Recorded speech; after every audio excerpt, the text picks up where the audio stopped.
Okay, great. So welcome everyone to the April edition of the Meetup. We were just saying it's amazing. The last time we did this was November. So it's been quite a while to get this through. Yes. So sorry for the confusion in that. I mean, they're busy renovating the auditoriums at last. So hopefully next month we will get to do it in the new auditoriums, but it will probably only be the month after that. So probably only in June we'll pick that up. Okay. Just the normal housekeeping. Those online, feel free to come off mute and ask if you've got a question. We are recording the session and are uploading to YouTube. So if you want to catch up on anything, that is great. So we're going to go through in the news now, some news items that are coming through, and then Michael and Tian are going to be presenting tonight. We are going to be talking about licenses, David. So nice. Yeah. Okay, so just some high-level items, and we're going to be touching on new items in Copilot Studio, Copilot Wave 3, Power Apps, Power Automates, Dataverse, and then license and deprecations that's happening in the platform. One cool thing that's come through is MCP is finally GA in Copilot Studio. This has been coming for a while now. It's now officially generally available. So you can start using it in production now, David. Yeah. I today said it's generally available without knowing this information. Well, it was this month, so that's right. The other cool one, GA, is the computer use tool. So in Copilot Studio agents, you can get the agents to operate a desktop. They can go and click through, do those normal RPA processes. This has been in private preview and public preview for the last couple of months. So next month, it is officially going GA. This works really well. It doesn't scale nicely. So if you've got too much to do inside of that instance, it's going to cause problems. I've been struggling with it for a while. So hopefully we can fix the scale, but it does help bridge some of the gaps to get these things done. Okay.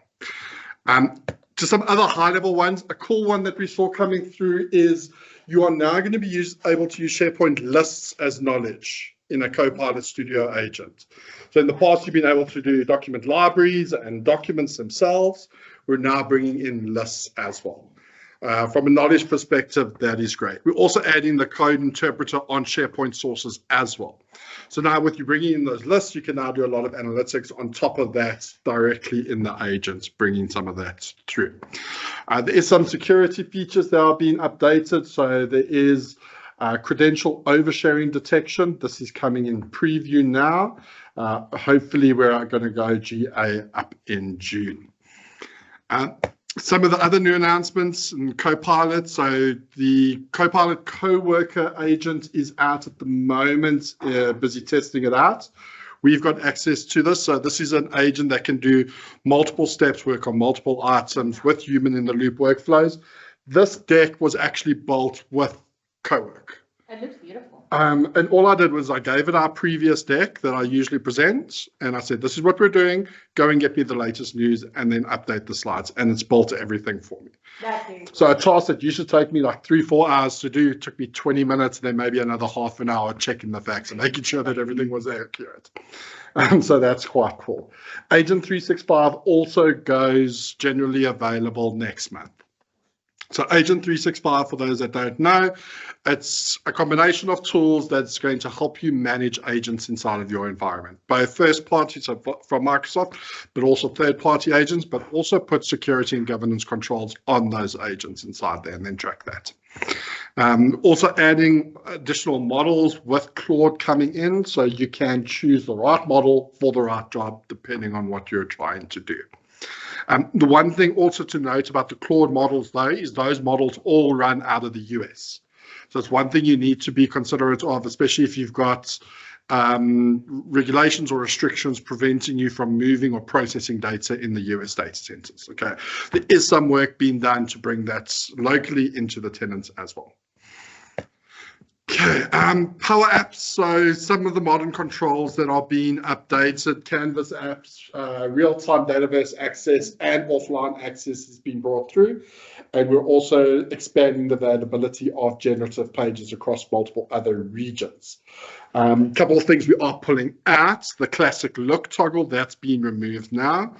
And then the editable grid and the read-only grid in Power Apps is also being deprecated and removed. So move towards the modern controls. What happens with apps that already have that in? I would assume once it's deprecated, they're going to start breaking. Yeah. Fine. That's a problem because a toggle was the kind of the go-to Yes. yeah. As a function. Yeah. So try and get those updated. Do we know when vibe coding for Power is going to go? When it's going GA. No, I haven't seen anything. Have you seen it yet? No, it's still not. Because that's really cool. And they're adding a lot more features into it as well. Yeah. So the big Wave 1 2026 announcement for Power Platform is, I'm going to say tomorrow. Well, okay. Or it's sometime this week. Yeah. Yeah. So there's actually a big event and you can watch online. And there, I'm assuming they're going to talk about the vibe coding stuff. Okay, cool. It's an assumption. Is I it don't that know. business applications event? No, it's not. So they've separated it. So they had the business applications one already. Okay. It's a dedicated one just for Power Platform. Yeah. Yeah, so that's when they'll talk about a lot of new stuff coming down the line, as well as any GA stuff will be Is announced. at that that event. open for anyone to do? It's open for anyone. I'll find the link and just pop it into this call's No. chat window quick. Cool. Probably 2 o'clock in the morning for us. Well, Yeah. No, it's not. It's at 1 a.m. Much better. Okay, so Power Automate updates, self-healing desktop flows now is coming in. So this is in preview at the moment. So this is if there's any UI or element changes, like button changes or anything on the UI changes, the flow should be able to resolve most of it. Okay. There is also the AI agent for authoring in the desktop. So yeah, you're going to use an agent to help build your RPA flows, which is going to be really cool. And then lastly, from a licensing perspective, AI builder credits. This is what we've been using for a lot of things in the past. These are moving to Copilot credits. All the seeded AI builder credits are going to be removed November this year. Okay. Copilot Studio, $200 per tenant per month, 25,000 messages that it includes inside of that. We've also launched the E7 Frontier Suite, which includes everything under E5 plus Copilot plus Agent 365. And there's a bunch of other advanced security features from Entra and that's included as part of that one as well. So this is the new pivotal SKU that is coming out. The other thing that I picked up that was quite interesting, the Power BI Q&A tile is being retired later on this year. And that's one we used to use extensively in the past up until we got the new AI narrative feature that's in there at the moment. So we're pulling out that one now. Okay, Power Pages. There is a new AI-powered security agent that is coming in for creators and admins to help them detect or identify potential problems with their sites. The built-in DDoS protection and phishing detection and spam filtering has been improved, and then there are enhanced audits and authentication controls coming into there. So just overview, GA for MCP and the computer use. And there's some cool things coming out of Copilot Wave 3, and then of course Power Apps vibe coding is becoming more popular now. And then the big change around the licensing is the Copilot credits one that's impacting people. Yeah. Okay. Are there any other news items that anyone's picked up that they want to talk about or mention? The cool one I saw this Yeah. was also around, you now have, I think it's called an MCP server for Power Apps, and you can build Power Apps through the GitHub Copilot CLI.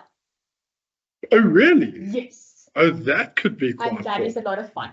It's clunky, but it's fun. Yeah. Yes. Okay. Yeah.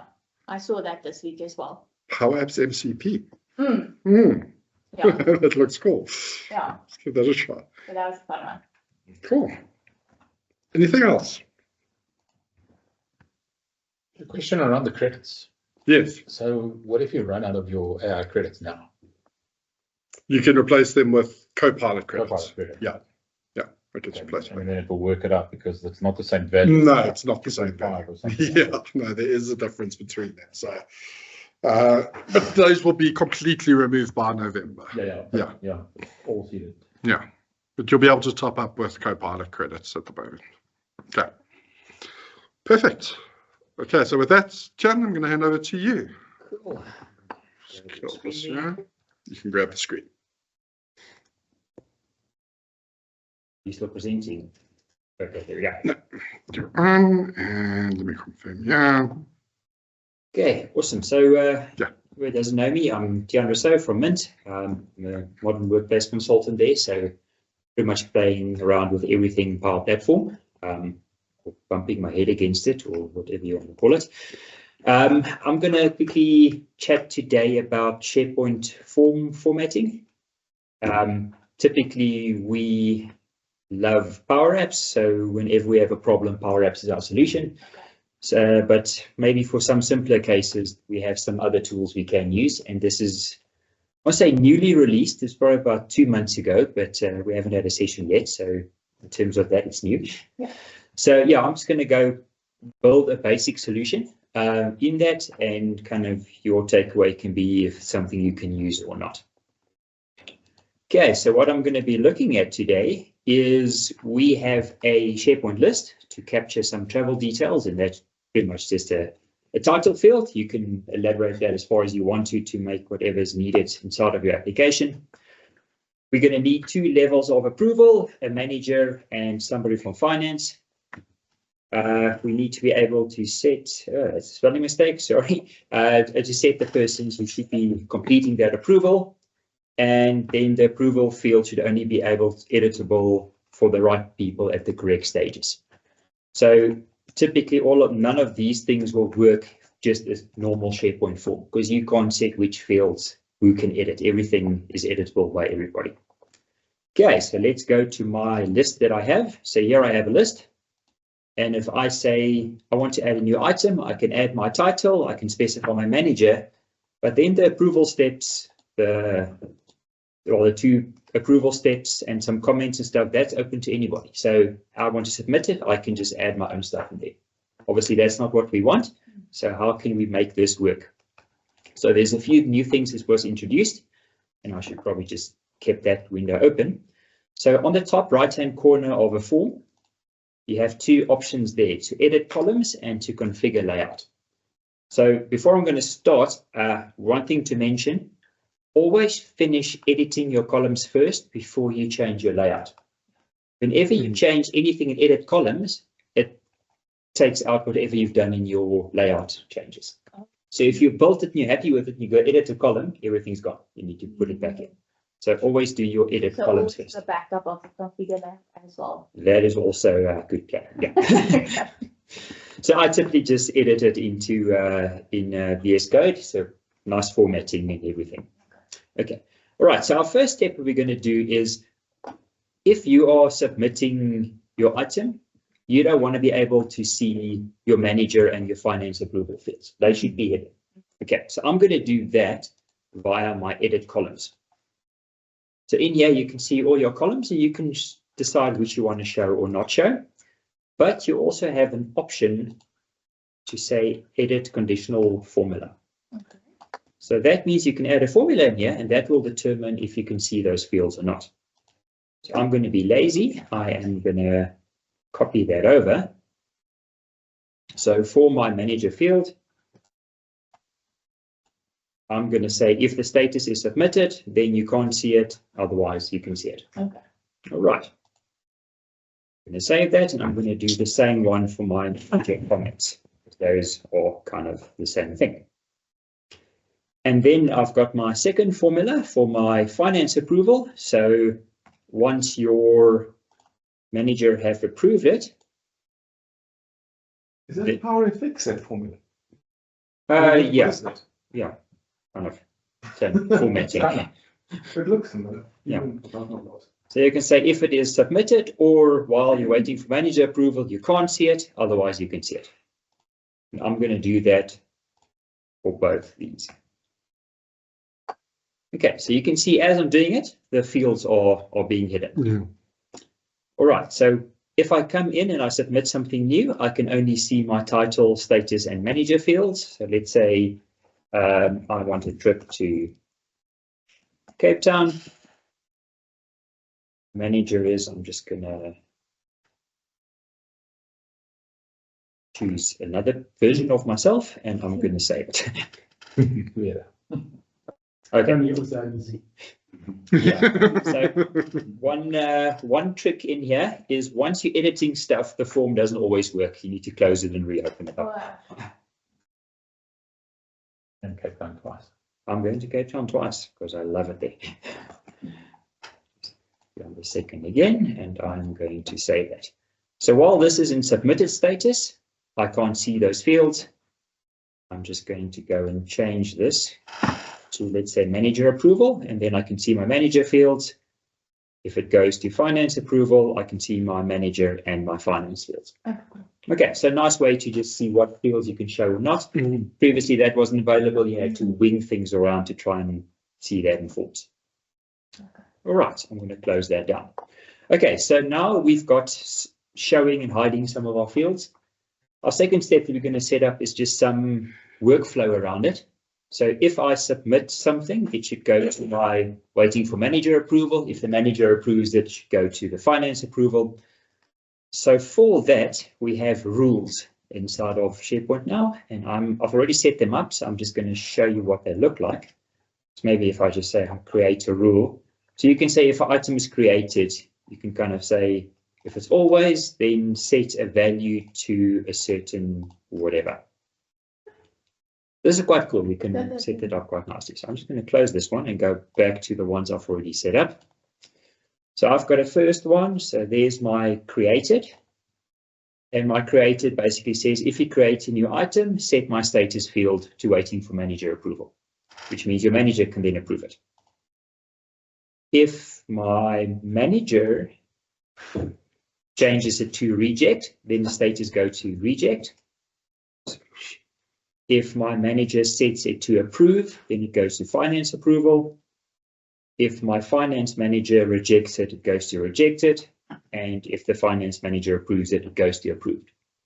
So that's kind of my whole process flow. So it's got two little junctions. So either I can approve or reject at my manager level or at my finance level. Okay, so I'm going to switch all of these on. So that would kind of enable my process to run out. Let's just delete this Cape Town one and recreate it.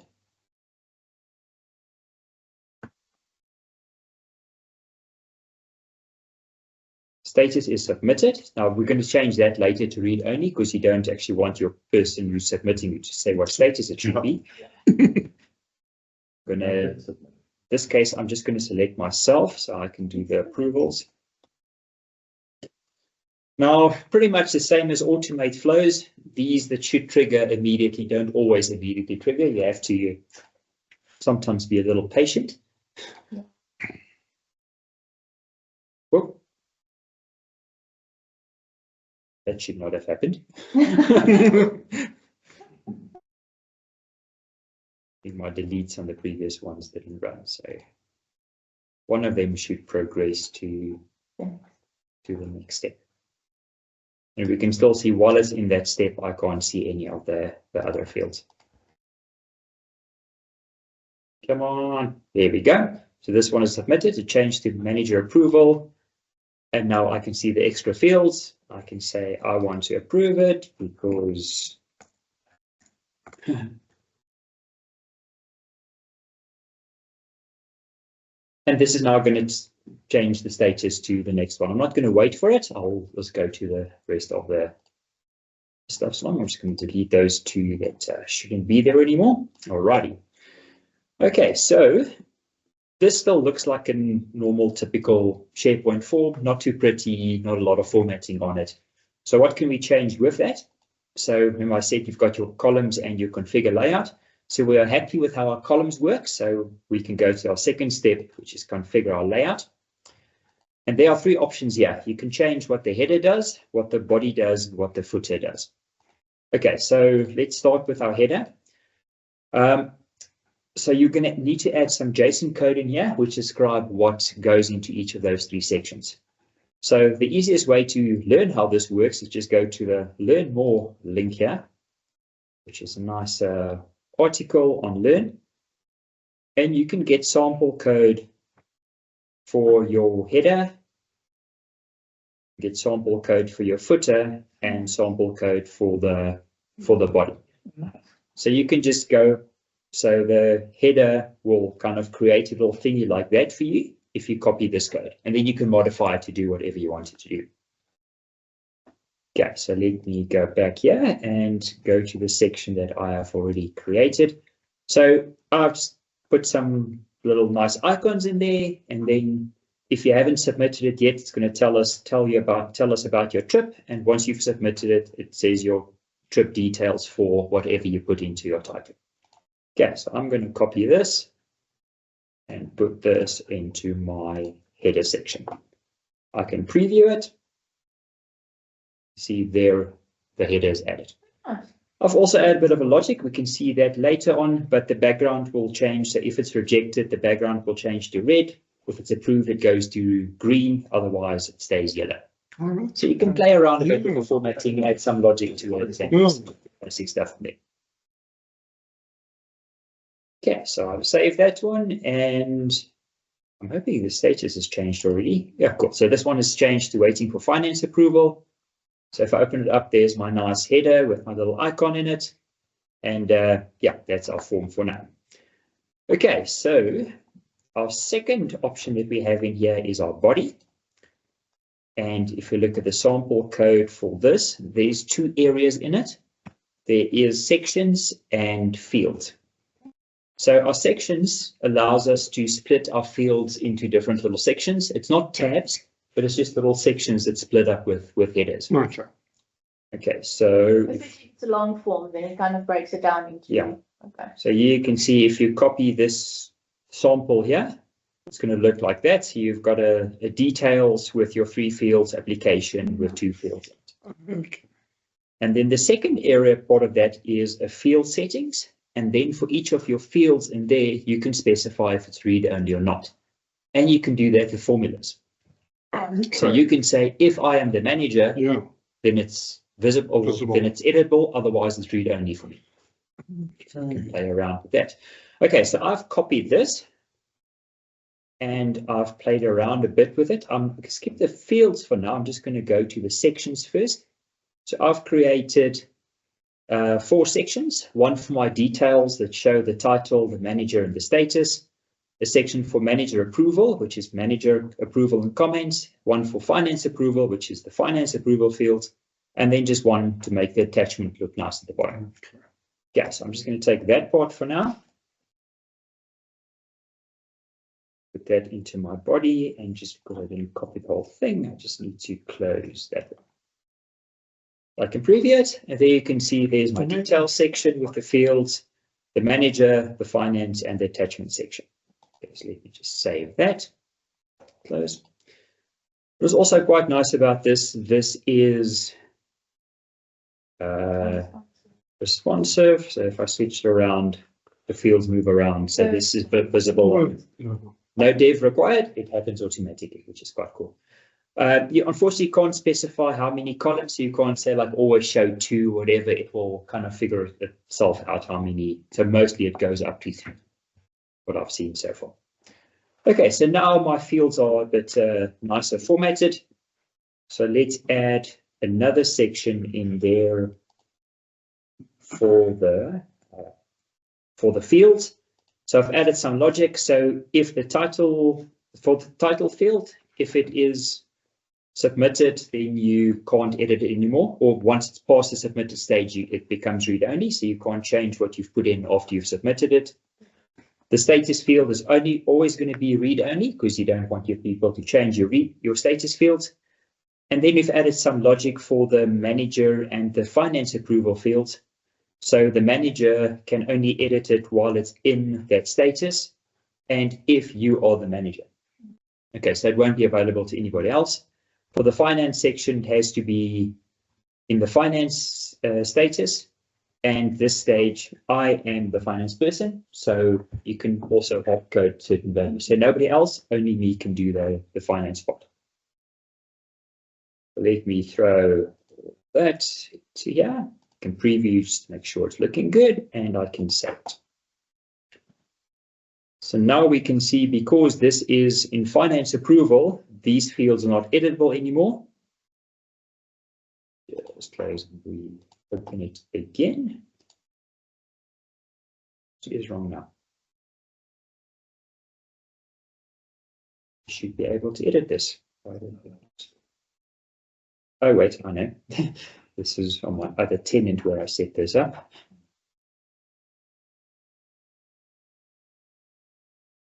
Email address.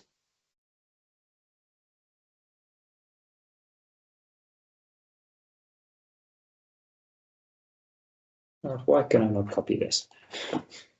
Yeah, that's also something that's quite interesting. Would be nice. It would be nice. Thank you, that's nuts.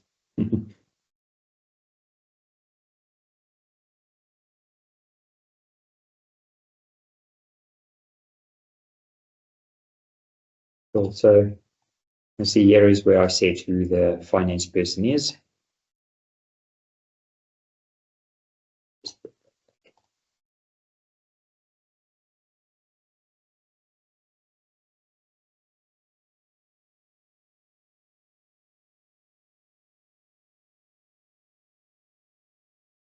Perfect.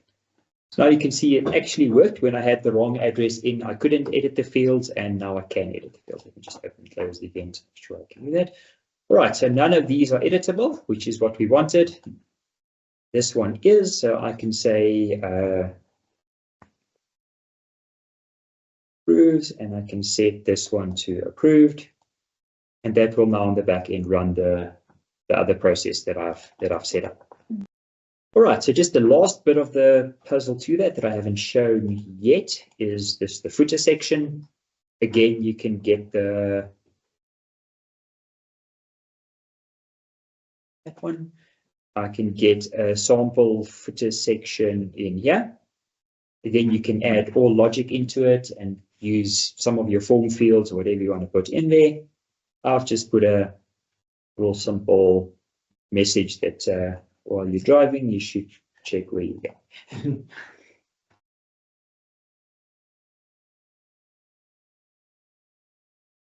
Again, you can add logic, you can add color to it, you can add logos, you can anything that you can style in HTML, you can put in here. Alrighty, so in a few minutes, I've built a form that runs on top of SharePoint. Again, not major formatting you can do, but enough to make it work. You can set your fields to read only, you can show or hide them, and you can add a bit of process with rules to the back end. Especially for simple lists, you know. Exactly, yeah. So there is SharePoint form formatting 101. Some takeaways from it. Not all the fields are compliant with it. Yeah. So where you edit this edit column spot, the logic doesn't work on choice columns, for example. I found that doesn't work, so my manager You can't hide a choice, like a choice column, you can't hide that. Okay. Doesn't make sense. It's just a text column that should work, but it doesn't work. So there are some restrictions. The logic that you can add is limited to what's in the list. So if you have other data sitting in a lookup list, for example, you can't use that. So if you have a lookup column, you couldn't use that in there. Yeah, you can use the just that one value, but if there's other fields linked to it, you can't, use those. You can move your fields up and down between sections, but you can't, if I want to put this always on the right-hand side, for example, you can't do that. Okay. But yeah, basic logic, basic workflow, you can set it up and you can use it in this. Nice. That's so cool. That is so cool. Is it a preview feature, a GA feature? It's yeah. It's, yeah. What's Probably released find about it's been there for so- a while. You never take these things out. Oh, that's really cool. Thanks for sharing. Tim. Yeah. Yeah, Any that's- questions? Anything online? Yeah. Okay. Robert probably wants to know what license is for.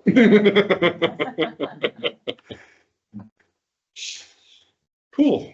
Okay, Thanks, so Tim. do I, You can plug in. oh, right. That's Okay. Sure, there's lots of connections here, like. yeah. Some of them might be premium, maybe. Well, Yeah, If you That's want an to share your NCP, that screen is. on the call, you probably can just share your screen. Otherwise, it won't be on. Okay. I've got to read. Yeah, I also You can share. share. Then there we go. Share. Wow, that is amazing.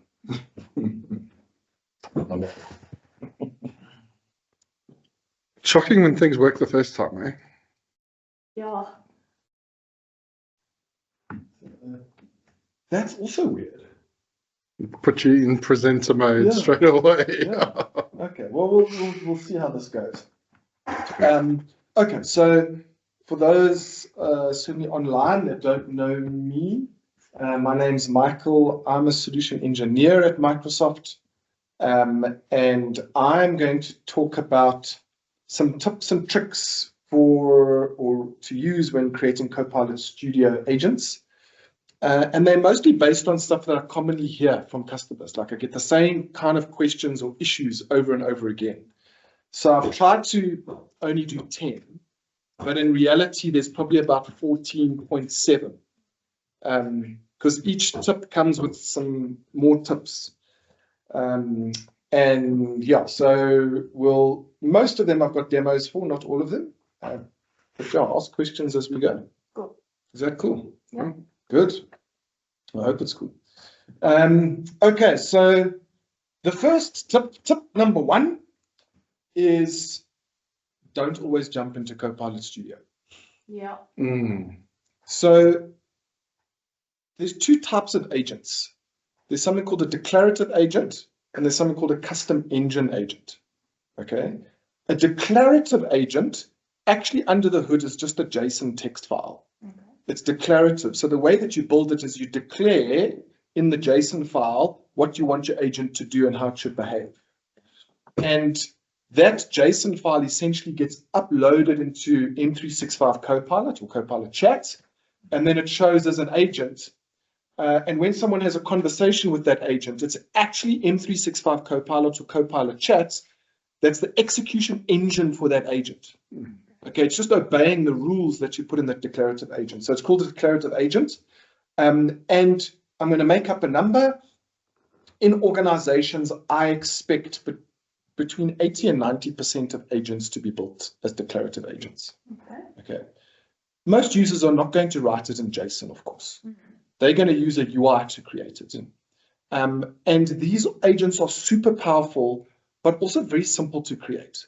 Often I find people going straight into a custom engine agent in Copilot Studio, which is far more complicated, actually. So I always say, can you fulfill your requirements of your agent with a declarative agent? And if you can, just try it. It takes 10 minutes to try it.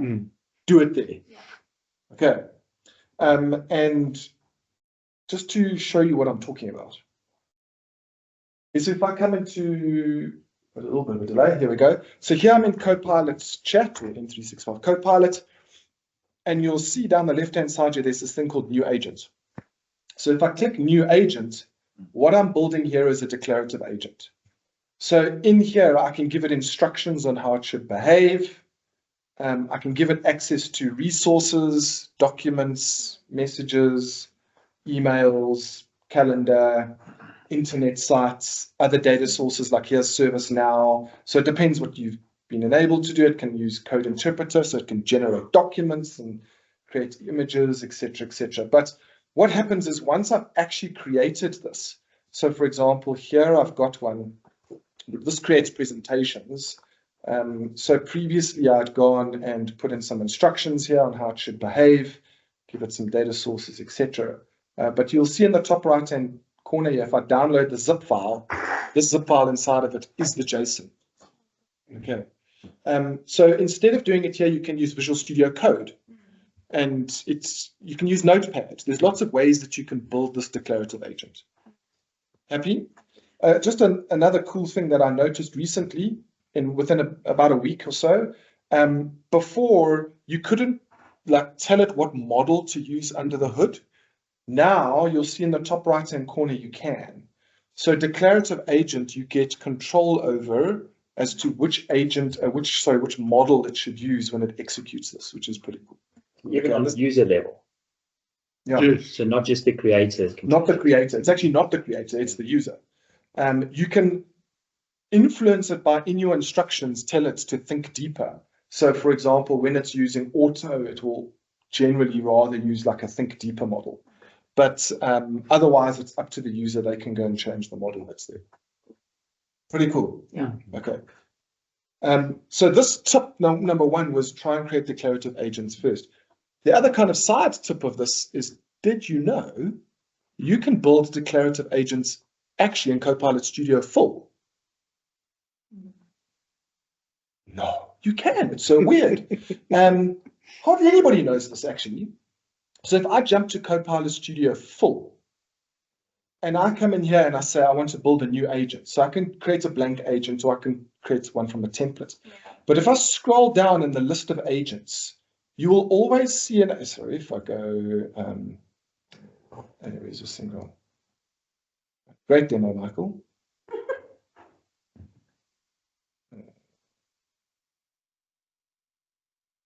Just go back here. I just want to see if it's for some reason hidden from me. I don't know why it's hiding it from me in this list here. If I search for it, it's probably there. But anyway, what you will find is there is an agent called Microsoft 365 Copilot. If you click on that agent, Child agents. here, when I come in here and I create an agent, what I'm actually building is a declarative agent. So when I click add agent here I can build a declarative agent. Now, the interesting thing here is I get different features to what I get when I use the one in Copilot Chat. So here I can actually add like tools. Oh. Copilot Studio tools, which is quite cool.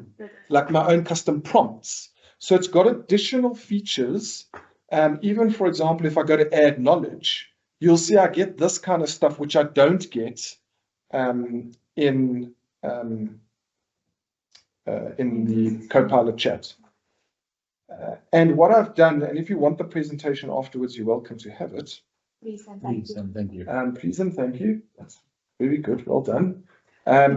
What I've done is I've also got this little table here of what's the difference between when you build a declarative agent in Copilot Chat versus Copilot Studio.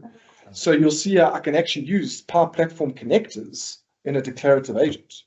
So it becomes super, super powerful. Make sense? It does. And if you're wondering what's the best place to learn about this, these days I point everyone to Agent Academy.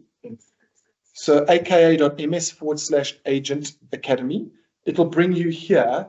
And what's nice about this, you'll see on the left-hand side, there's courses, Recruit and Operative. Recruit takes you through creating a declarative agent. It then takes you through creating a custom engine agent. And what's new that's just added in the bottom left-hand side, Cowork. So if you've started using Copilot Cowork, they've got some really great labs for Cowork. Oh, that's cool. That is cool. Yeah. I haven't started with And how to add skills in Cowork. Because skills in Cowork are like text files in OneDrive. And like, how does this all work? Cowork, come here. This is the place I tell everyone to go. So if you forget everything I've said, just remember this. Just want to pop that link in the chat. I'm busy grabbing it now. It's aka.ms/Agent Academy. That one, there's the full URL. And what's nice is you get badges at the end of this. Yeah. And they actually validate that you've done the work before issuing the badge. So you don't get the badge immediately. It's like 10 days afterwards. No, No, you have to so there we go. Okay, so that's tip number one. Always start with a declarative agent. Tip number two is you really need to learn about instructions, because instructions in Copilot Studio Full are not what they appear. They're not like the instructions in declarative agents. Okay, so custom engine agents, the instructions kind of work in a different way. And so I'm going to give you a demo to explain what I mean. So let's jump back here. Let's go here. So here I've got an agent. Let's just zoom in a bit so you can see a bit more. This is called a pizza ordering assistant. And what I've got in here is instructions that read something like this. You're a pizza ordering assistant. You converse with customers to gather the details of the order. Just by the way, I'm in Copilot Studio Full. And when I create an agent here, this is now a custom engine agent. Okay, so this agent, the execution engine, is not M365 Copilot Chat. Okay, it's something that's built specifically for this type of agent. Okay, so anyway, so there's instructions. The idea is this agent, I can have a conversation with an order pizza. So it says, follow these instructions, present the menu. There are 5 types of pizza: salami, chicken, meat fest, vegetarian.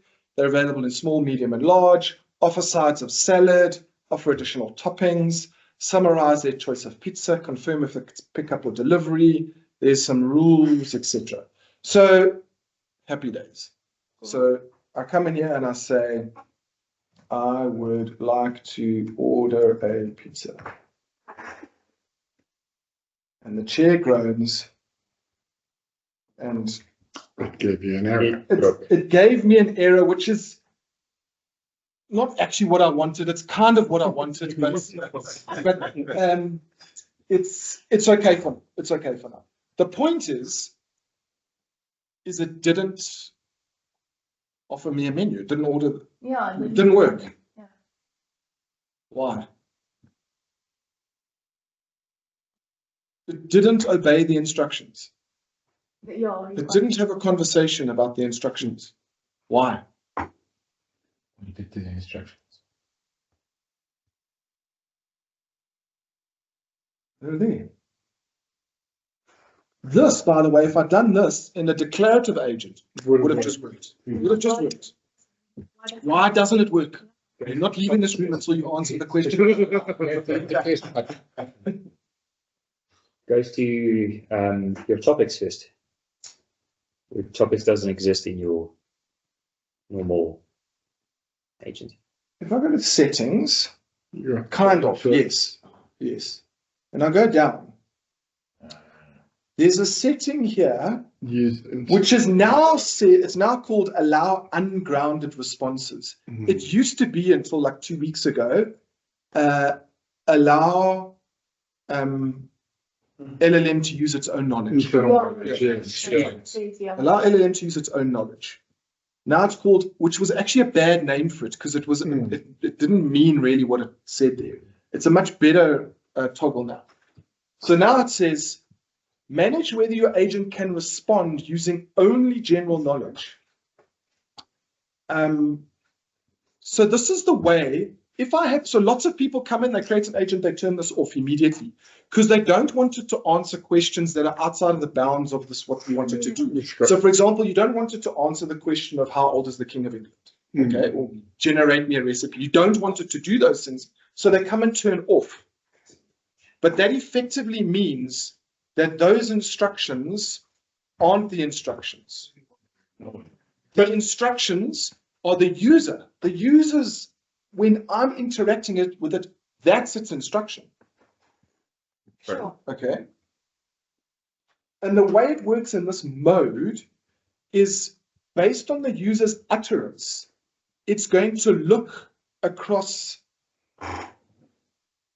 Topics. its knowledge, its topics, and tools. There's no tools, there's no topics. Well, there are some topics, but ignore them. But it's going to look across knowledge, topics, and tools. Is there anything there that can fulfill the question of ordering a pizza? No. In this agent, there isn't. So it responds with, sorry, I don't know how I can assist you with that. Because I switched that off. But now switching that on will get it to work, but then you run into issues where it can answer on things that it shouldn't. Yeah. Yes. So then what do you do? Instructions. Instructions. Yeah. You tell it in the instructions, you are only answering. Yeah. So that's why that toggle, the renaming of the toggle has been really good because it's that use the LLM's general knowledge was a bad name for how that thing works. So if I go back here and I turn this back on now, allow ungrounded responses. Can I ask a quick question? Yeah. So you said it works differently with the declarative agent, which we build in M365, right? Mhm. Is it because that is then technically switched on in a declarative agent? Correct. Mm. It's switched on and you can't turn it off in the I was just about to ask that. I really, sorry, I'm just going to do something here.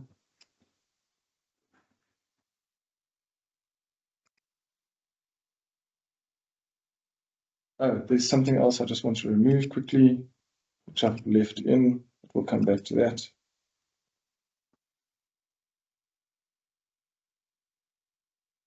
Okay, just restart the conversation. I would like to order a pizza. Manny! Okay, now it says to me, great, here's the menu. No. There's the prices. And now I can have this conversation with it and I can get through ordering a pizza. Does that make sense? It does. Okay, so it's a very misunderstood toggle. So if, however, I do have knowledge or I do have a topic, like I could create a tool that is a pizza ordering tool, then I must always make sure the description and the name of the tool is good enough so that the agent knows to call that tool to execute that process. Okay. But you can now ask how old is the King of England? I can, and it'll answer it. Unless you put. Unless in my instructions I go and say very explicitly what it, this only answer questions related to ordering a pizza, or only don't go beyond this. If I do that, then it won't do it. Only use the information above for that. Yes. Will it work with that?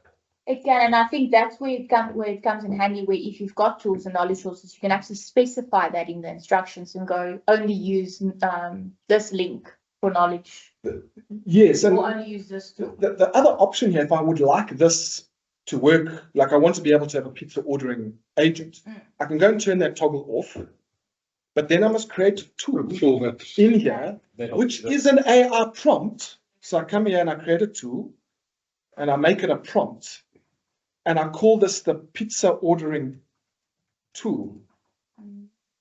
Okay, and in here, I put those instructions you saw in my main instructions in here. Okay. Would you say that's better practice? I think that's better practice. Okay. It also separates concerns. So when you build agents, like you don't want to overload the master instructions with everything the agent can do, can't do, all its skills. I'd rather create prompts and tools as almost like its skills, or even sub-agents, so that it separates concerns, so it doesn't like get overloaded with confusion when you've got instructions this long. So question, if you took the instructions that you have in there and put them in here, does that mean that you'd have the same instructions in two different spots? Yeah, I must take them out of my master instructions there. That's what I'm asking. Yes. You'd have to take them out. I take them So out what of my would you master put in instructions. there? Nothing. You can leave it. Nothing. You know what I like in what I've often said to people, that this is tip number 29, is you should be able to build an agent fully functional in Copilot Studio full with no instructions. How does it know what to do? Well, the instructions are the user's intent. How many leave days do I get per year? Then what it does is it's going to go and search across tools and knowledge and topics for anything that can deal with that. So as long as you've named your tools or given your tools descriptions that are adequate, it will be able to choose the tool and execute it like that. So in theory, you should be able to build a fully functioning agent, a conversational agent, forget autonomous for now, a conversational agent with no master instructions. And the rules would be in the tool, Correct. not in the instructions. Correct. And then what you do is in that context, my master instructions are more around tone, style, response formatting, and a few belts and braces rules of what to do when someone asks a question outside of the domain of what this thing should do. Like that's where I generally have my master instructions. Because then you can have, if you think about a company scenario, maybe from an HR perspective or a finance perspective, you can have a HR tool and a finance tool in one agent, and based on what the client's asking or the user's asking, it would decide on which is the best tool to use. Yes. Instead of having all those instructions all in the instruction sheet. Correct. We've got this employee self-service agent, which is for employees to ask HR and IT related questions, etc., etc. How much time do we have? I'm only on tip number 2, but I do. Still got half an hour. Okay. Well, 20 minutes. Show you something.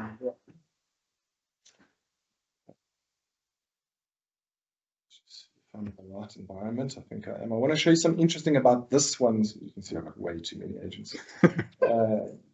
Employee self-service. So this is an HR employee self-service agent.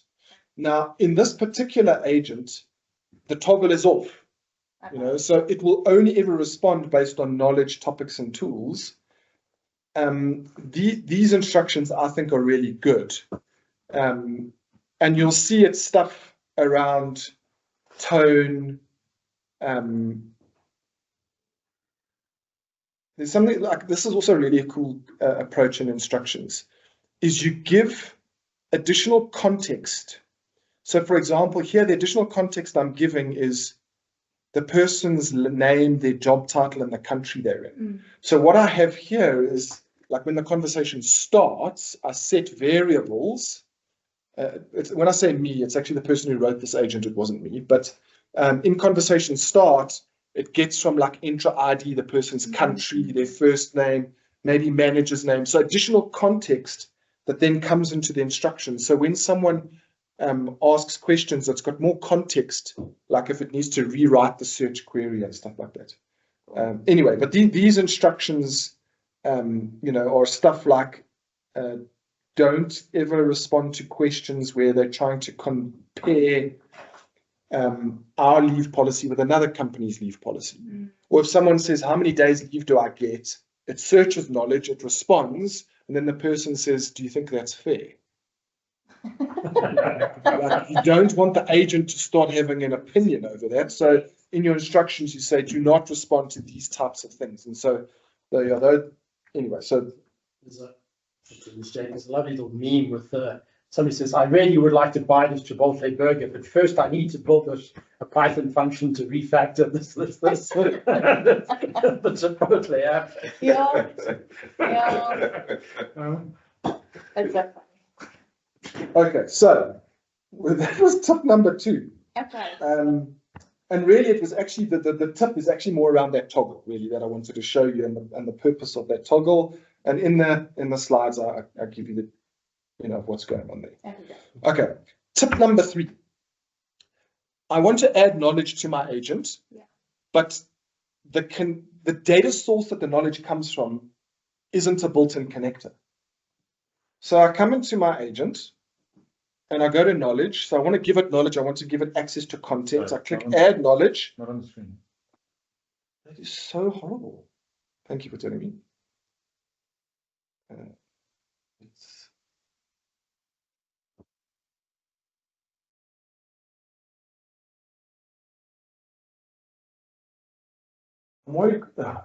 thought I'd lost everyone online, but I've only lost David online.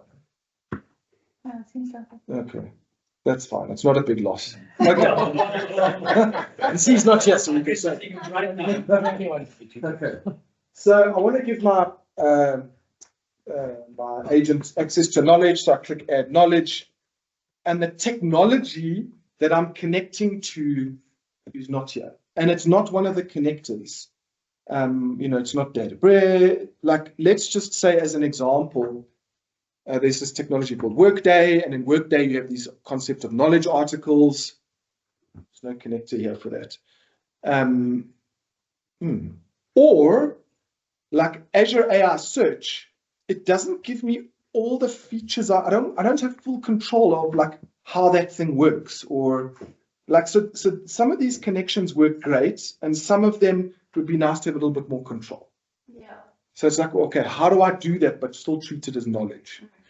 So there's this special topic type called on knowledge requested. So if I go to topics, What I've previously done is said create a new topic as blank, and wrong agent. You see, this is what happens. I've got this agent called Ask Me Anything, but same concept. So if I go to let's come here, topics.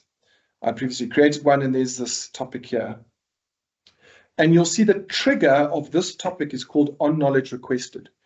So when the agent searches knowledge, this topic will also run. It's almost like I'm creating this custom like little pipeline that's going to run, and it's going to run at the same time as it's querying other knowledge. Then in here, I can do whatever I like. I can go and connect to any system through an API. It might be a REST API. I might use an HTTP connection. I might use the Power Platform connector. I can use anything. So when knowledge is requested, what I've done is I went in here and I said, okay, let's add, and I chose a Power Platform connector. You know, the 1,500 odd of them that there are. I chose this one in Azure AI Search called Semantic Hybrid Search. And then in here, if I go to properties, I've got so much control over what's the index I'm searching. Do I want to add in filters? So for example, in Azure AI Search, I've maybe created an index and it's got a custom column, which is like role, and I want to filter on role or filter on country or do these types of things. So I can do these interesting filters. I can tell it to return the top 5 articles out of that index rather than only the top 2 articles. So you don't have all these parameters when you add knowledge the normal way. So I've just got much more capability. So can you use it for knowledge that is there? Or should I say connector that is there? What do you mean? So let's say, for example, you want to connect it to Salesforce, right? But you want to be able to control it. Would you be able to do it from here? Correct. So in here, you wouldn't use the standard connector. You'd go in here and build. Well, it's a Power Platform connector. So I'll go and connect to Salesforce here, and maybe I want to get product records. Or typically, this example is more around knowledge articles actually from Salesforce, as opposed to anything else. But yes, you can add it here because when you add Salesforce here under knowledge, you've got no control. You've got limited control. Yeah. So when I do Salesforce here, it'll connect to knowledge articles, but like filtering, can't do it. It's just going to search across all of everything. Yeah.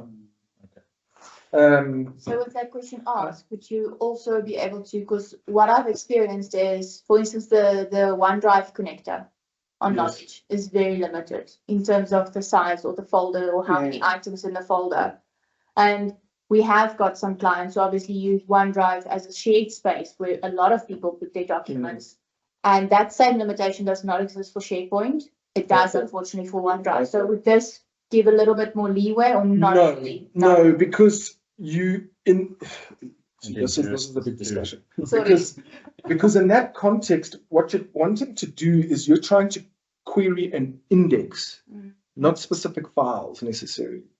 So what you want to query there is maybe the Microsoft graph or the semantic index directly. Or like whole nother topic, whole nother day.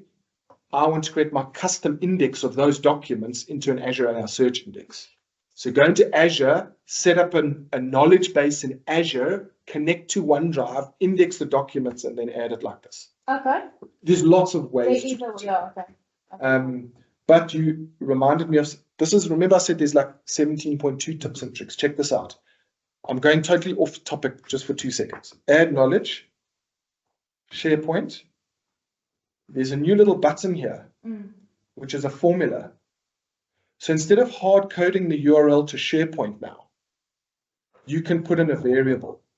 Why? For example, maybe all my policy documents are in different document libraries for each country. So if I'm in South Africa, it must query the South African documents. If I'm in Botswana, it must query the Botswana documents. They're in different document libraries or different folders. Then I have a URL here that's based on a PowerFX expression. When the user starts the conversation, it sets their country, you set the URL, and you rather use the variable here. Anyway, that's a very cool. Also using dev UAT in prod environments. Yes. You can also you could do something like that. Yeah. Anyway, but that's, that's other tip. I've got too many tips. Okay, so let's go back to topics, custom knowledge. So this is called on knowledge requested. It executes the search. This returns back a whole bunch of data. And the key to this, the way that this works, is at the end of this topic, you have to set a variable called search results. That's of type table, and it must have at least 2 columns. If I just show you this formula here, it must have a title column and it must have the content column. So title and content is the title of the piece of text and the content is the content that comes back. So this could have been query knowledge articles in Salesforce, Workday, whatever, like whatever you want, as long as at the end of it you're producing this. And if you want a URL for citations, then you must have content location. So for example, if I now ask a question like this, summarize Peter Johnson's contact details. So if I go to if I go to knowledge here, just by the way, there's benefits and policies in SharePoint. People's CVs are not in there, but you'll see it just executed this. You can see it ticked it. So it's just executed this search against Azure AI search against a specific index where I have indexed CVs. And here is now the answer. And I even have a link back to a document because there's a URL in the index. So this thing came back here, search results. And if you ever want to see what's going on, go to variables. You can actually see what came back from Azure AI search. That is so cool. Okay, so this is a special trigger type called on knowledge requested. So does Copilot then look at the title column to try and match information, or does it look at everything? Everything. Everything that you've returned. So it's looking at all that content that's returned. It looks at the user's question and it sees, okay, can I answer it from this content? Okay. So it's a way of like extending knowledge, like in a custom scenario. Okay, and in the PowerPoint, I've got this all documented, so it's pretty good. Okay, we're never going to finish by 6, by the way. Okay, tip number 4. How do I create a clarification topic? What's a clarification topic? A clarification topic is something like this. I've seen a few customers build these employee self-service agents, that can answer questions based on leave and paternity and maternity and policies and IT and all this kind of question. And then this is what the user types. Leave. Yeah. Yeah. Yeah. You go away. It's like, do you mean you're trying to say goodbye? Yeah. Are you trying to resign? Are you looking for the leave policy? What is it that you're actually trying to do? And this goes back to that first, this goes back to that first scenario of that toggle, where if the toggle is on, so it's allowed, you're allowing the LLM to have a natural conversation, then that's fine. It'll work. It'll come back and say, what do you mean? But if that's not on, then it's not going to know what to do. Because remember, its mode is take what the user typed in and go and look, is there knowledge? Is there a topic? Is there a tool? And if I just typed in leave, it's probably going to come back and say, there's nothing that I can do to help you. So what do you need to do then? Well, you need to create a topic that can deal with it. Weird, hey? So if I go back here to my pizza ordering one, I've created this topic here called seek clarification to avoid ambiguity. It's currently turned off. So in theory, if I do, let's just go back to this. So we're back to the pizza ordering assistant, and I turn that off.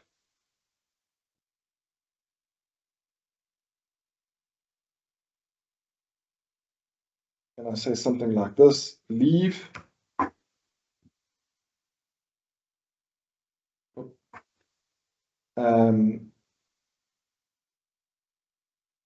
Actually, let's just say pizza. This could be interesting.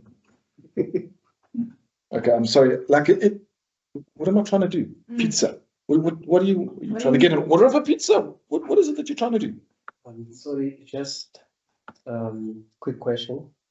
Maybe we can use this scenario of pizza to say maybe someone is, say, business owner owns that pizza store or whatever the case might be.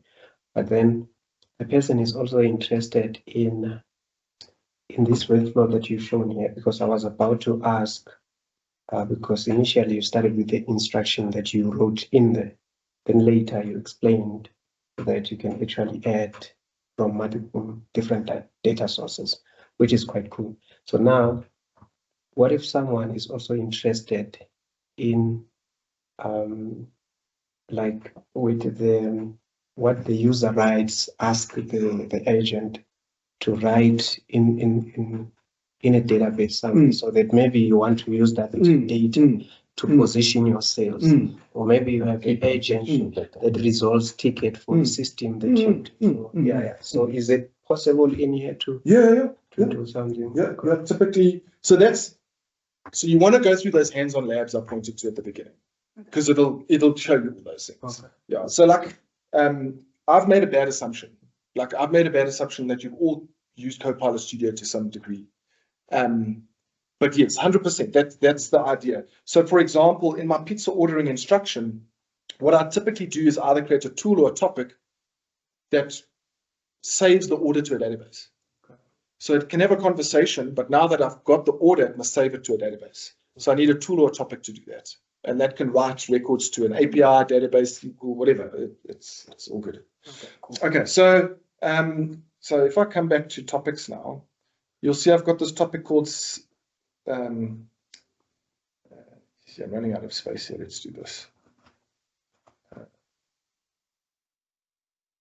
And the good thing is I've got the PowerPoint on exactly how to do this. As I said, you only need to do this if you've got that toggle off. So this topic, let's just go back on here.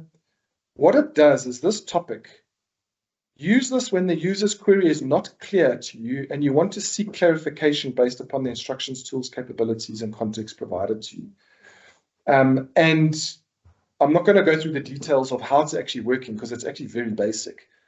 But suffice to say that I also need to change my master instructions to do something like this. When unsure, reference,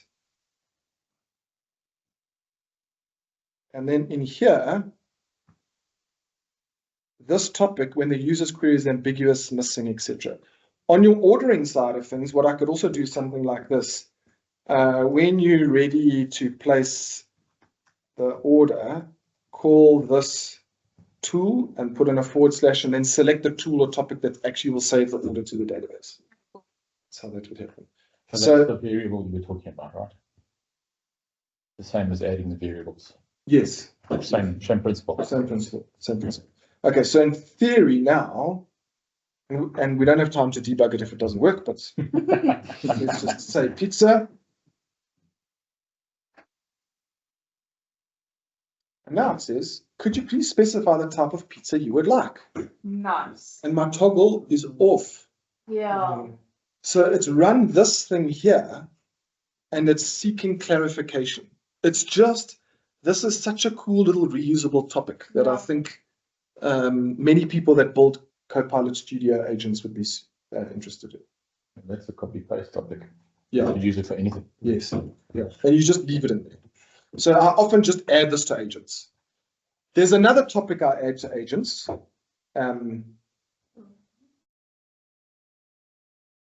He says, I'll come back to it. It's tip number 6. Okay, tip number 5. When you publish an agent, you can choose which channel to publish it to. So you can publish it to Copilot Chat. You can publish it to Teams, so it appears as like a little agent in Teams, and then in Teams you can have a conversation. You can publish it to an external website. There's lots of places you can publish it to. When you publish it to Teams, often I get this feedback from my customers. The agent responds differently to users that are using Teams as a channel versus users that are using Copilot Chat as a channel. Why is it responding differently? And it's different to what I'm getting in the test window in Copilot Studio. Why? Any ideas? Is it because of the context of who it's talking to? The end user is the same user. So if the end user uses Teams to chat to it, they get very different answers and responses compared to if the user is using Copilot chat to chat to it. Possibly, it's got the context of the historical chat. Yes. Yeah, it's got 100% to do with that. Because in Teams, you can't restart a conversation. What I was about to ask is, because then the conversation happens within the context of the team. It's not a private chat either, right? Well, no, so this is a private. So you can make this a private agent that you respond to directly. But you know, if you've ever chatted to someone on Teams, there's no button in the top right-hand corner that says restart conversation. And therefore, that conversation continues in quotes forever. And after, you know, depending, 10, 15 messages, context starts to get lost. So, sorry. Yeah. But if I'm having it in the context of a team, can two of us engage with the same bot, with the same train of thought, or it's not seen as two separate conversations? Well, It would have to be a conversation. I don't know. Multi-party. yeah, we're supposed to be adding that. Where we are with that is I'm not sure. So I want to say yes, but I'm not sure. I don't. So it's like here. So here I've got an agent. Okay, this is Copilot chat, so I can restart the conversation, which clears out the context window. Yes. And it behaves different. You know, like my context is gone. Whereas in Teams that doesn't exist. So I've got a question around that. So if you go to one of your chats on the left there and you delete it, it'll tell you that the chat is deleted, but the images referenced and the documents and this and that is kept in memory. For what? Well, I'm not sure it's kept in memory. Well, it's saved. Your conversation history is saved for like compliance purposes. Is that the only reason? I suspect so. Like it's also. Because if you type anything in there now and then delete it, start a new conversation, delete that one, it'll tell you that it keeps all of that. Is that just for compliance purposes? I assume so. Like I know personally, like if I delete this and all these this conversation will be like down here. This conversation here will be gone, but it's still like in a table in the database called transcript history. Yeah. For reporting and compliance and all those types of things. So it's gone for me, but it's not gone for IT or the company or that type of thing. There's something else here which is called memory. Yeah. And memory is something slightly different, where you can go here, and you can go personalization. And you can go to saved memories. And this is kind of like context it learns about you that it keeps in here, like that you're like fishing or whatever your like build a profile. Yes, build a profile around you there. But that's slightly different. Okay, cool. Okay, so that's interesting. The other thing that's interesting is in Copilot Studio, there's this topic called conversation start. Conversations. Tell me, when does conversation start fire? Like when does this actually trigger? You see here, in this conversation start, I'm getting the user's profile and then saving some variables like the country and all that kind of stuff. When does this topic fire? Is it when you open the agent? When you send a message to the First agents. message. It should be on the first, the trigger should be a message. Okay, here's the answer. Who knows? No, we do know. We do know. But it's different depending on what channel you're using. So if you're using So if you add this agent into Teams, conversation start runs when you add it to Teams. It'll never run again. Because it knows who it is. No, well, Because the conversation starts, doesn't conversation never ends. Yeah. So it never starts You again. don't have to stop it. You don't restart. When you Copilot chat, when does this start? When does this fire? Session starts. Never. No? Never. That's funny. No, because you signed in. So check. I know we're going to go way over time, but check it. We've got 5 minutes left. We're going to test here. And if I start a new conversation here, look what happens. Look what happens. Look what happens. Conversation start is firing right now, by the way, and it says good afternoon. That's because that message is in conversation start. Yeah. Okay, Yeah. yes, you don't get So that. if I go to Copilot chat That doesn't run. and I come here, Next. There's nothing. It doesn't say, hello, Yeah. it never fires. You say Copilot restart? chat. It restarts You conversation. can force it by saying restart the conversation. Like there's ways you can force it. The point is like it's different. And so if you want the behavior to be the way you want it to be, you need to understand these things. Yeah. And there's this, I'll point it to the article, but there's this great article that describes what you need to do in Teams, where you create a topic, and the trigger for the topic is inactivity. So if the conversation's been inactive, maybe for a day, it must restart the conversation itself. So there's tips and tricks that make it much better for Teams. Yeah. If I'm going to publish the Copilot chat, don't put your logic in conversation start. Put it in a trigger which is called message received. Okay, so when I say hello, message received always fires, and in there I check the value of my, let's say, my country variable. If it's blank, I set all my context variables. Yeah. So that will run on every message that it gets. No, because you put a trigger condition on it that it only runs if the variable's blank.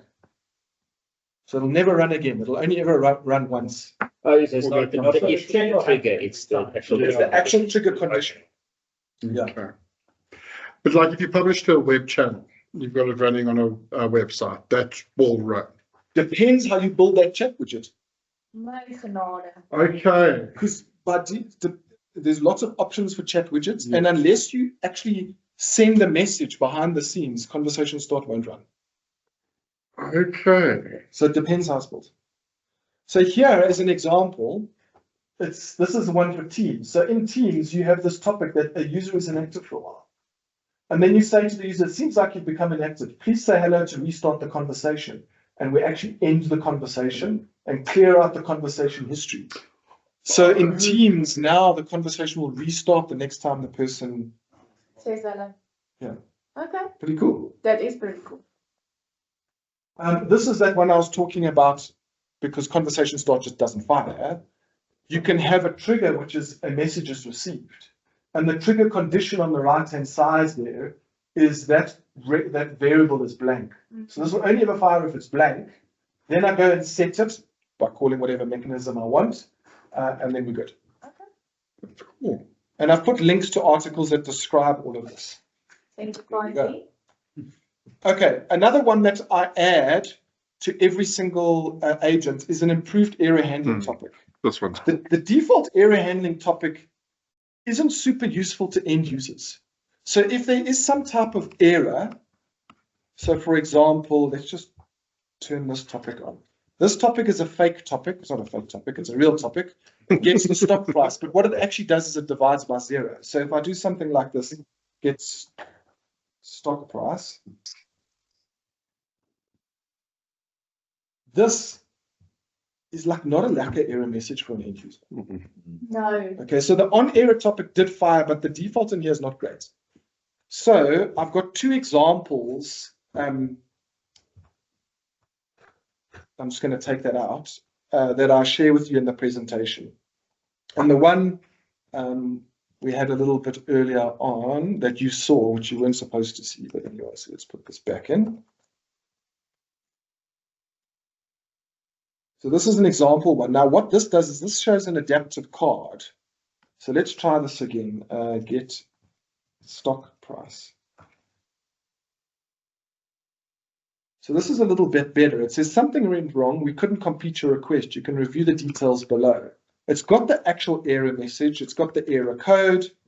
So this is better for someone who's now phoned support and says, hey, dude, like this agent's not working. And then if you click advanced options, it gives the user other stuff. So you might say to the person, listen, just try clearing your conversation history or clear all the variables.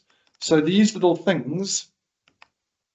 So now, and this is also another tip, you can use these types of commands to change the way that the agent works. So debug clear history clears history. So that's cool. So this is one way of doing it.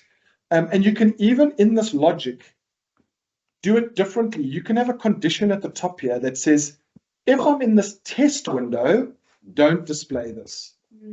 or do display this. So end users get a different error message experience to when you're building it.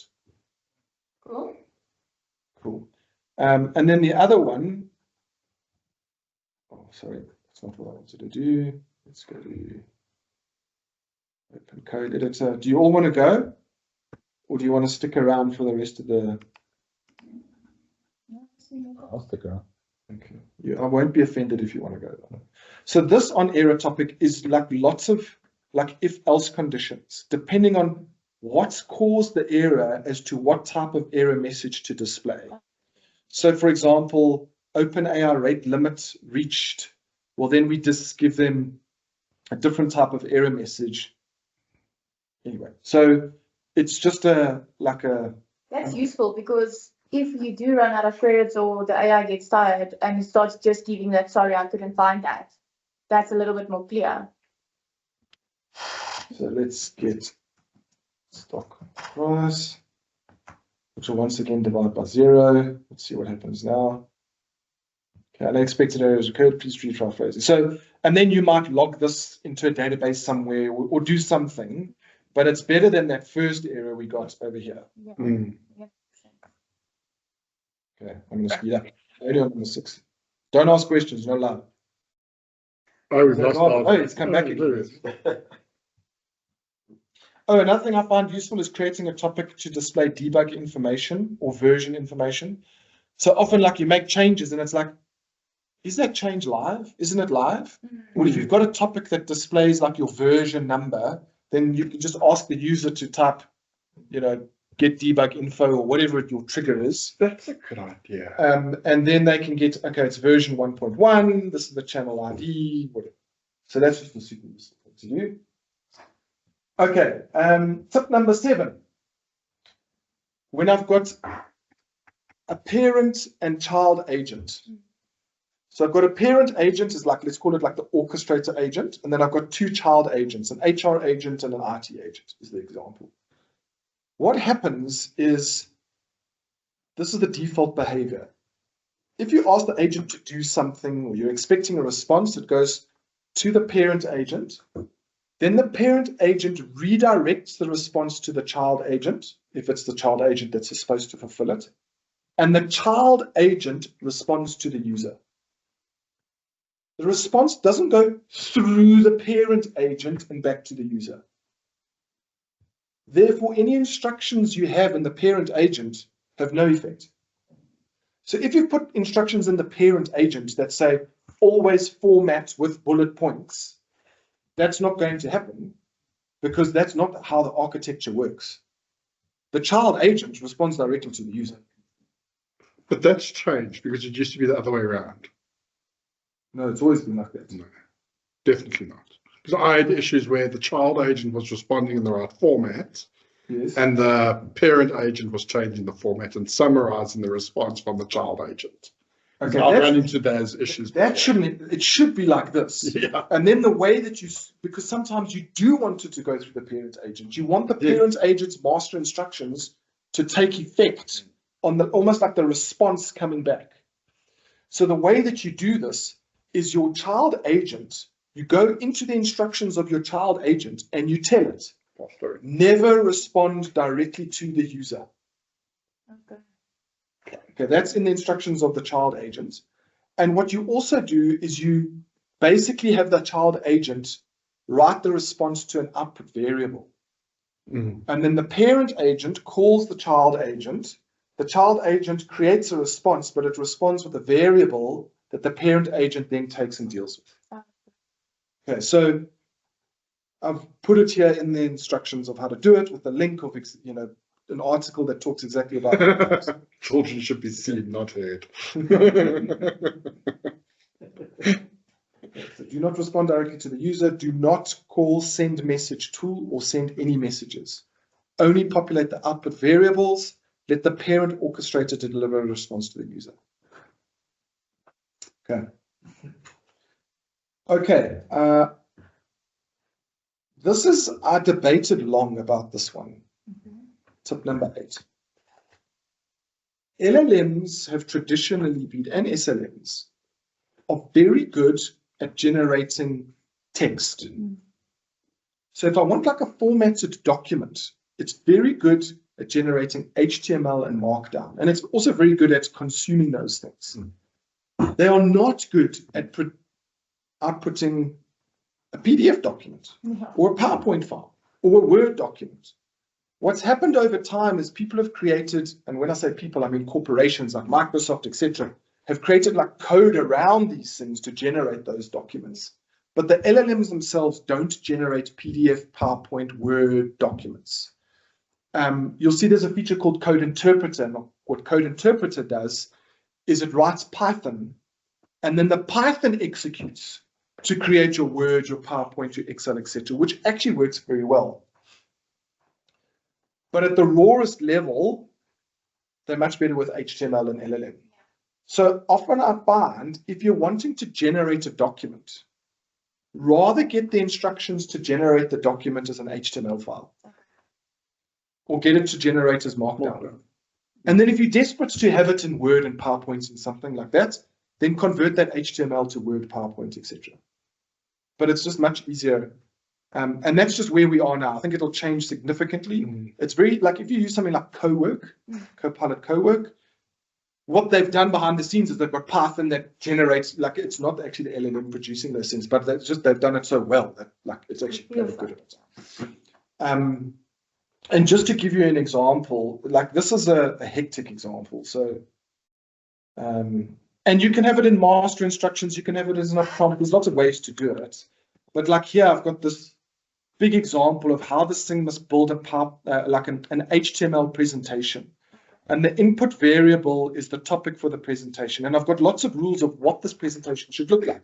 The font, the formatting, the color scheme, it's for a keynote, it's not for this. Like I can have so many rules of what this presentation should look like.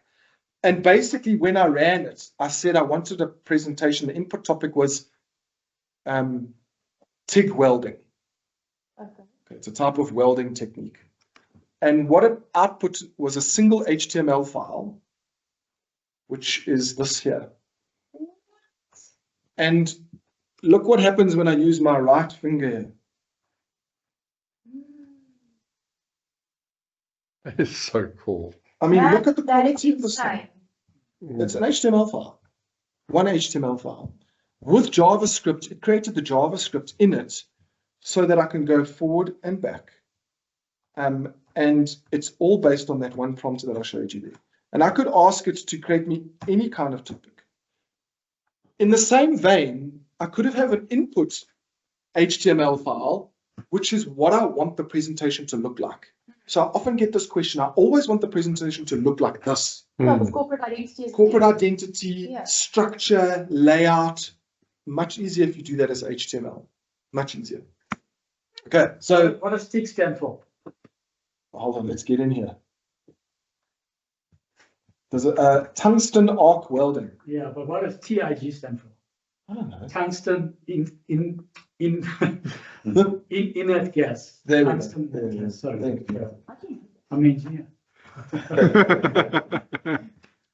Okay. Sorry for running over, team. It's because you ask such good questions. Okay, that was 8. 9. Recently, we've released quite a few new ways to build custom chat widgets for agents.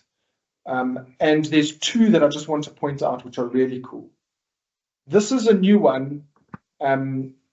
Don't ever use the one where you go into Copilot Studio itself. And then when you go to channels, there's a website button. It gives you an iframe. Yeah. Like, that thing is terrible. Don't use that thing. Rather use this.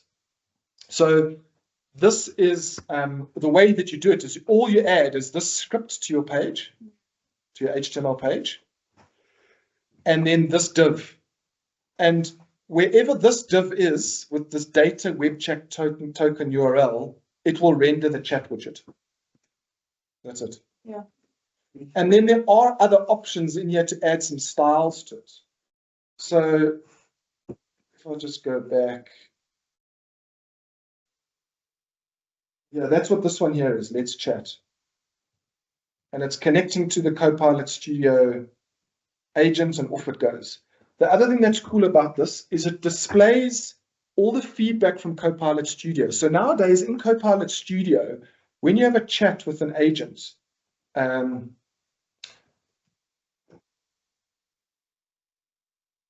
you'll see it will give you like feedback here, he says. Generating plan, processing, searching knowledge. This UI here, searching through knowledge sources, this is the exact UI that you get in that chat. Oh, that's cool. Okay, which you don't get in any other experience. So it's really cool. Analyzing data. So it's good for user feedback. Okay, so that's what I did on that one. So I'd recommend this, and this just, by the way, is generally for public-facing websites. And then for internal websites, I recommend using this one here. And it's also used on this example, and because we've run out of time, I'm not going to give you all the context. But this little chat widget here on the right-hand side, this thing here, this is showing up in SharePoint. This is a custom chat widget.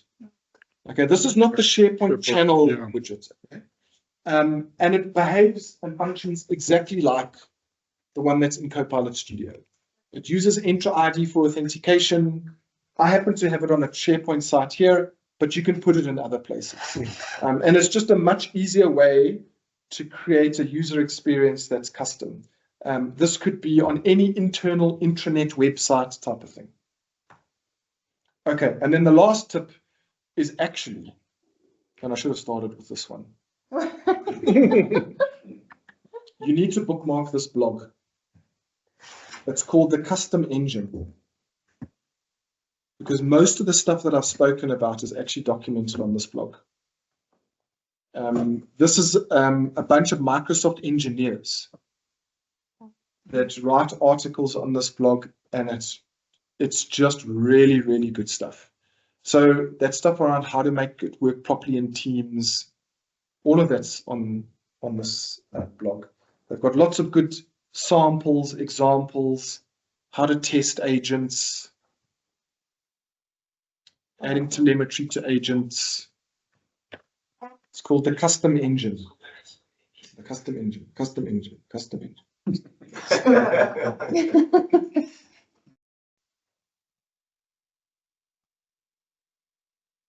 Here it is here. Dynamic MCP routing. They've even built this skill. Check this one out here. They've built this skill that you can add into Visual Studio Code. And in Visual Studio Code, you can ask it to create you an agent. It will go and create you a Copilot Studio agent using a lot of the best practices I just referenced. So it'll automatically put in the on error how it should. It'll automatically go and put in instructions the way that it should be, etc. So they're rocket scientists, these guys. I would generally go and just have a read through these. Okay, I'm going to stop there, 6:15. Sorry for running over. This is amazing. Thank you so much. I think very useful items there. So thanks for sharing that. Very rich. Oh my goodness, it's amazing. Oh, thanks. Well, thanks everyone. Thank you. My brain is full of ideas. Yeah, 100%. We'll see you all next month. Cool. There's no food today. I don't know actually. Response. Yeah, Is there?